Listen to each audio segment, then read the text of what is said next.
कहा जाता है कि पिता को अग्नि देने के लिए बेटा होता है, लेकिन अगर बेटे को ही दफन करके आना पड़े, उससे बड़ा दुख पिता के लिए कुछ नहीं होता।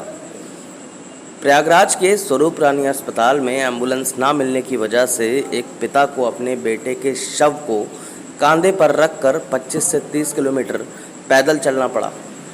क्या है पूरी कहानी और क्यों वो पैदल चला, देखें एक रिपोर्ट। साहब मेरे पास गया था एम्बुलेंस लेके लिए थे।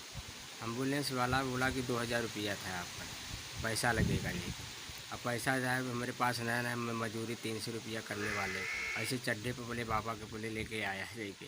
पैसा हो तो कतो ब्याज सियाज पे कर्जा काटता तब मिलता जाके, गाँवों में नहीं हो पाया, तत्काल हो गया जाके। जी। हाँ तो पैसे नहीं थे, हाँ, पैसा नहीं था मेरे पास तो इसलिए आप पैदल लेकर के हाँ, आए। तो क्या करी जाएगी। पब्लिक लोग यहाँ बोलते थे, जितनी पब्लिक था कि मेरे पास ले लो, चंदा लगा लो, 4000 देते थे, 5000 दे। मैं कहा जब सरकारी सुविधा नहीं मिली है तब किसी की सुविधा नहीं चाहेंगे। हम ऐसे भैया कपड़े ले जाएंगे, हम भी लोग दोनों लोग मर जाएंगे, कोई भी फेंक देगा हमारा। थाना अध्यक्ष का एक ऑडियो वायरल हुआ था कि फोटो खिंचाने के लिए आप लोग ऐसा कर रहे हैं। अरे ऐसा साहब क्या वो सब केहू बच्चा मर जाएगा तो फोटो खिंचवाएंगे शायद।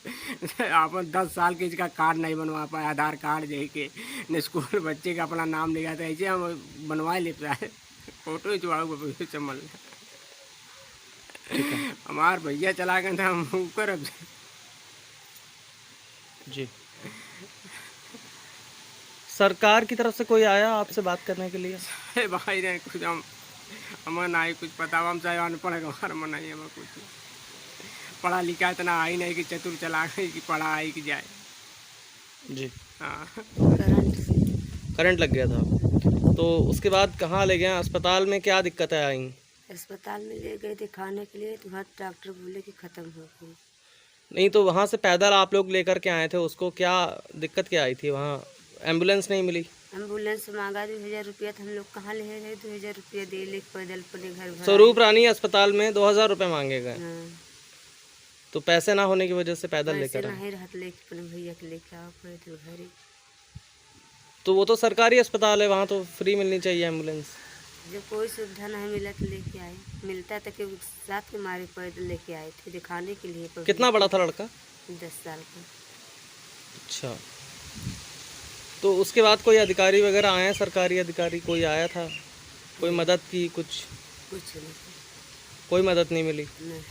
ठीक है। एम्बुलेंस बॉडी का दिखे, वो एम्बुलेंस से पोस्टमार्टम के लिए उनको लोकल एम्बुलेंस ने, जिला पंचायत सदस्य जो वहाँ से सपा से हैं, उन्होंने अपनी एम्बुलेंस से पुलिस के साथ भिजवाया था, और उनकी पर्सनल एम्बुलेंस से। उनके बगल का गांव था।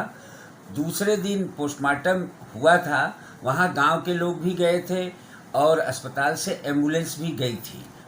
हमारा ख्याल है कि ये टोटल इसमें राजनीति कतई नहीं होनी चाहिए, और जैसा अखबार छाप रहे हैं, जैसा प्रसारित हो रहा है, निश्चित तौर पे इस चीज़ से नकारा नहीं जा सकता कि ये राजनीतिक रंग दिया जा रहा है। मैं अनुरोध करता ये टोटल संवेदना का विषय है। बच्चे की डेथ हुई थी, पोस्टमार्टम से एम्बुलेंस के द्वारा गई थी, और मुझे हैरत है कि दूसरे दिन कैसे वो मियाँ बीवी अकेले पड़ गए। गांव के लोग भी गए थे और प्रकाश अस्पताल से एम्बुलेंस भी गई थी। बिल्कुल, ये था हमारे साथ वो परिवार जिसने अपनी आप बीती सुनाई कि किस तरीके से उसके बेटे की मृत्यु हुई, और उसके बाद जो स्वरूप रानी अस्पताल में उनके साथ जो घटना घटी, एम्बुलेंस वाले ने पैसे की मांग किया, पैसे नहीं थे, अपने बच्चे के शव को कंधे पे लाद करके लगभग 25 से 30 किलोमीटर वो पैदल अपने गांव आए, और यहाँ पर आने के बाद उसका अंतिम जो संस्कार है वो किया गया। फ़िलहाल अधिकारी अब आ रहे हैं, अधिकारी सांत्वना दे रहे हैं और सुविधाएं देने की बात कर रहे हैं, लेकिन अभी तक कुछ इस परिवार को मिल नहीं पाया है। अब देखने वाली बात होगी कि किस तरीके से जो स्वास्थ्य व्यवस्था है और जो भी व्यवस्थाएं हैं सरकार की, वो कैसे एक गरीब व्यक्ति तक पहुंचती हैं। योगेश मिश्रा, प्रयागराज, न्यूज़ 18।